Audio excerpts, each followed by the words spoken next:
I'm going to show you how to use the rope caulk here.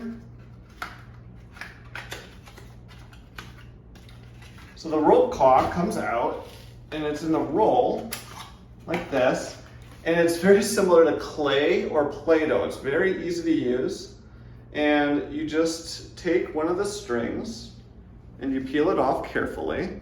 If you go too fast, it'll tear very easily, and if it does tear, it's very much so okay. You can just tear off a little section like this, in fact. And section by section, we can push it into any gaps around the window that we have. So we have this gap right here that we're gonna fill, just so any air that goes around that, you just push right into there, like this. And because it's very similar to Play-Doh or a clay, you can just take another section and push it right up next to that. So peeling off another section here. And we can blend that right into the last one.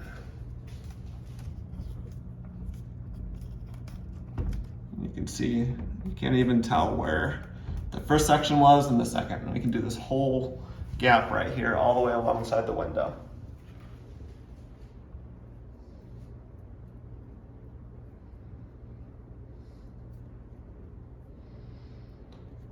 This rope caulk's very good for if you want to caulk a window or a door or any gaps that you have in the house that are relatively small and you don't want to use a caulk gun for. It's really, really easy to use, but just as effective.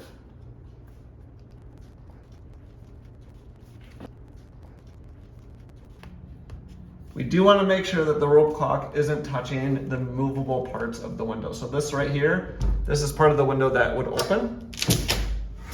So we want to make sure that the rope caulk isn't on that section. There we go.